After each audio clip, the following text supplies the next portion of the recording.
kadang-kadang kewarasan seseorang tu bukan disebabkan dia ada sakit atau apa-apa. Mungkin boleh berkaitan dengan benda yang paranormal. Hey guys, welcome back to Mr. Handsome 12 YouTube channel. Okay, so bila ada Mr. Handsome dalam bilik yang gelap, mestilah kita akan bercerita-cerita seram kan. Okay, so kali ni kita ada satu cerita viral kat TikTok dengan dekat Facebook. So aku akan share sedikit lah yang aku tahu daripada info-info yang aku dapat. Kes ni baru lagi terjadi dekat tempat yang kita panggil Genting. Dia macam area-area nak pergi ke Perak macam tu lah.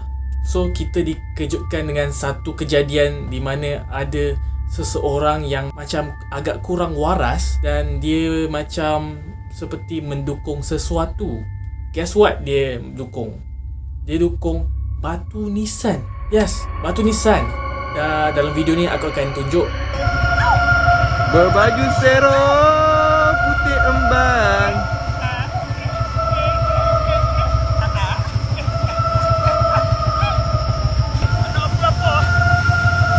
Anak kau apa?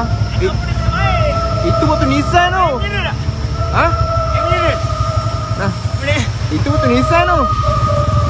Tak kian juga dia. Apa? Anak aku lah. Aku memang macam ni. Oh. Allah, apa lah ambil gambar aku apa? Tak ada lah.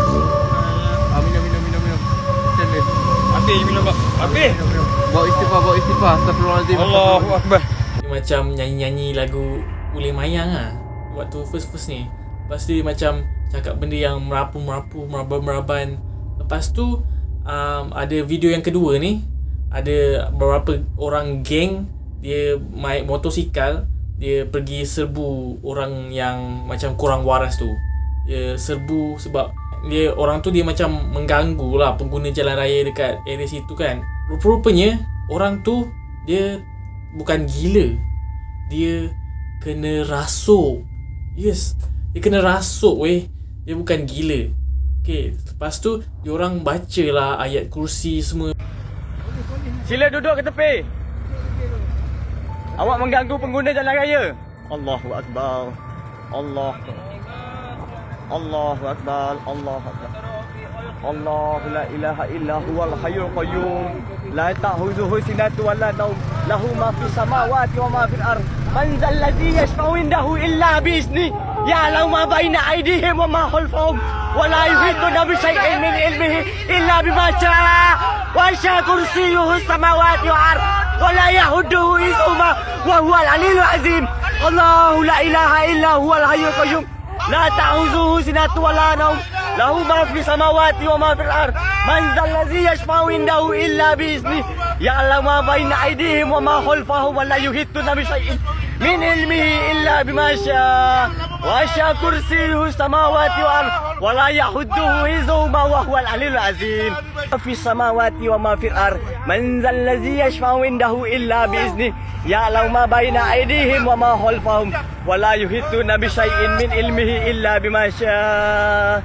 Wasi'a kursiyyuhu as-samawati wal ardh. Wa la yahuduhu hifdhuhuma wa huwal 'aliyyul 'azim. Bismillahirrahmanirrahim. Allahu la ilaha illa huwal hayyul qayyum. Orang tu pun dia macam sedar. Dia tak tahu macam mana dia boleh ada kat situ. Dia tak tahu apa yang dia tengah buat. Sebenarnya orang yang kurang waras tadi tu, rupa-rupanya geng-geng ni ada seorang ni dia tengah rakam kan.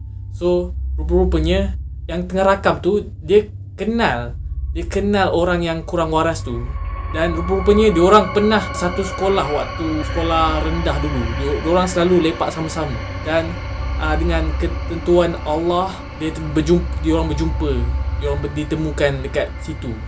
Dia ceritalah apa tu semua benda yang dia ingat, dia tahu sebab ya dia still waras lagi. So dia ingatlah semua benda pasal diri dia kan, tapi dia tak ingat apa yang jadi, kenapa dia boleh ada kat situ. Dipercayai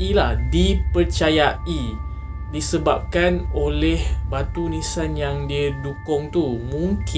Mungkinlah ada sesuatu yang attach dekat batu nisan tu yang merasuk lelaki ni. Untuk pengetahuan korang lah kan, syaitan ni dia bukan sahaja boleh merasuk orang dia boleh merasuk objek-objek juga yang tak hidup pun.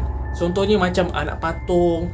So kalau korang dah cakap macam hantu dia rasuk cadar, hantu dia rasuk selimut, hantu dia rasuk bantal ke apa ke, hantu dia rasuk tingkap ke apa, semua tu possible, boleh jadi. Sebab kalau korang tengok macam dalam cerita ke dalam kejadian mana-mana kan, kalau ada macam pintu terbuka tutup ataupun tingkap macam getar-getar ke, maknanya setan tu dia tengah merasuk pintu atau tingkap atau apa benda yang bergerak tu. Dia macam contohnya let's say lah cawan ni dia macam tiba-tiba shaking, lepas tu dia berjalan dekat atas meja. So setan tu dia dah rasuk cawan tu untuk bergerak. Okay, dia tak boleh bergerak sendiri kan cawan tu kan.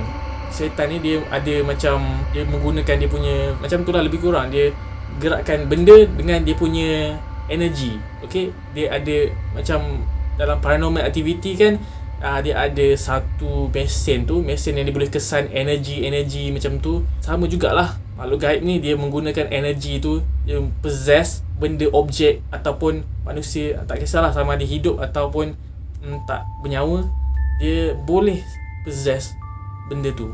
Kita tak nafikan jugalah yang syaitan tu dia dah rasuk, dia dah possess batu nisan tu, dan daripada batu nisan tu dia possess pula dekat laki tu. Aku tak boleh nak discuss banyak sangat sebab tak berapa banyak info pasal video ni, pasal kejadian ni.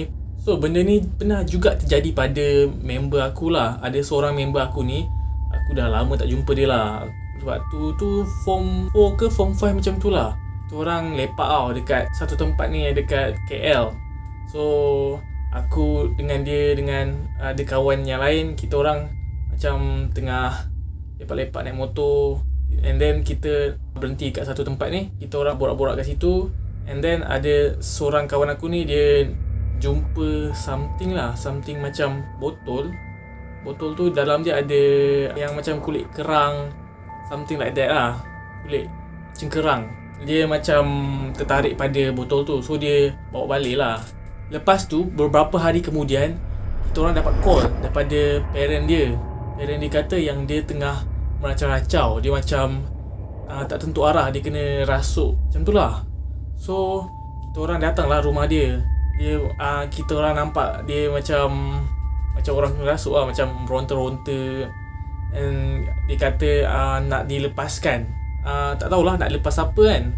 Lepas tu kita panggil lah ustaz semua, orang yang nak ubat kan. And then seram sejuk lah pula rasanya kat bilik ni, tak tahu kenapa. Tiba-tiba pula sejuk. Jadi tu panas lah, tak kisah. Lepas tu ustaz tu datang. Ustaz tu dia macam scan rumah tu. Ustaz tu dia ada macam something ability, gift daripada Allah. So dia boleh macam kesan apa yang dari mana datangnya punca benda tu. So dia pergi ke bilik kawan aku ni, and then dia jumpa benda tu dekat bawah meja. Ustaz tu kata tu punca dia. Orang buang macam benda lah kat dalam tu. Benda tu dia macam rumah untuk benda gaib tu. And then ustaz tu dia baca-baca semua. Lepas tu dia dah bakar benda tu, and then kawan aku dia pengsan lah. Beberapa minit kemudian macam tu baru dia dah sedar. Lepas tu dia tak ingat apa yang jadi langsung. Dia macam dalam mimpi lah katanya. So rasuk ni dia ada pelbagai reaction sebenarnya. Dia bukannya macam korang tengok dekat dalam movie tu, dia macam ronta-ronta. Dia kadang-kadang dia jadi macam ada kemurungan, boleh jadi kemurungan tau. Lepas tu boleh jadi macam yang macam dalam video tu, dia macam jadi tak waras, kurang waras kan. Dia macam kita orang nampak macam dia gila, tapi sebenarnya dia tak gila, dia kena rasuk, dia kena possess dengan makhluk gaib. So ada lagi yang macam yang baru-baru ni, yang kes Kek Nan tu lah. Kek Nan tu dia keluar daripada kereta, tapi di waktu tu dia kena rasuk sebenarnya waktu tu. Kek Nan sendiri yang cakap, dan benda tu memang terjadi kat dia. Korang nak percaya ke tak kisahlah, tapi memang terjadi dekat dia. Okay, so benda ni jadi kat dia, mungkin tak jadi kat korang, tapi dia jadi kat dia. So mungkin korang tak percayalah kan. So kalau jadi betul-betul kat korang, korang tahulah apa rasanya. Kak Nan dia waktu dia turun kereta tu, dia tak ada luka banyak, cuma dia ada luka lah dekat dia punya kaki macam tu. Dia tak teruk sangat lah. Tapi waktu tu dia macam agak meronta sikit lah waktu dalam kereta tu. Sebelum Kak Nan buka pintu kereta tu, Syakir cakap yang dia berperangai pelik. That's why Syakir dia berhentikan kereta tu. Lepas tu dia meracau sikit, and then dia buka pintu. Lepas tu dia, itulah yang jatuh tu kan. Dia pergi dekat seberang jalan ke apa macam tu. Tapi masalahnya tak ada siapa yang tolong diorang. Tak ada siapa weh. Syakir sendiri yang pergi tangkap Kak Nan tu. Lepas tu ubatkan dia, baca doa. Orang lain tak ada siapa pun tolong dia weh. Tak ada siapa pun. Dan lepas tu korang macam-macam nak komen kat dia. Padahal korang bukannya buat apa-apa pun untuk menolong kan. Inilah orang Melayu kan, tahu cakap, dia tahu buat mulut je kan. Macam makcik bawang, pakcik apa lah, pakcik kunyit.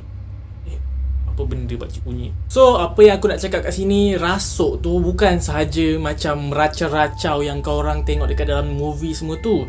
Merasuk ni dia ada pelbagai jenis reaksi. Dia ada, contohnya macam dalam video tu dia macam agak kurang waras.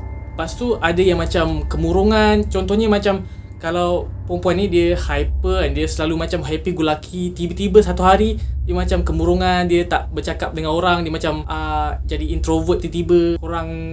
Korang boleh cuba sendiri pergi buatkan diri korang dirasuk. So maybe korang boleh tahu kot apa rasanya bila kena rasuk kan. Okay lah, tak nak cakap banyak. So kita akhiri di sini dengan bismillah. Thank you guys so much for watching. Don't forget to subscribe, like this video, follow my IG and my TikTok Mr. Handsome 12. Kita jumpa dalam video yang akan datang. Bye bye.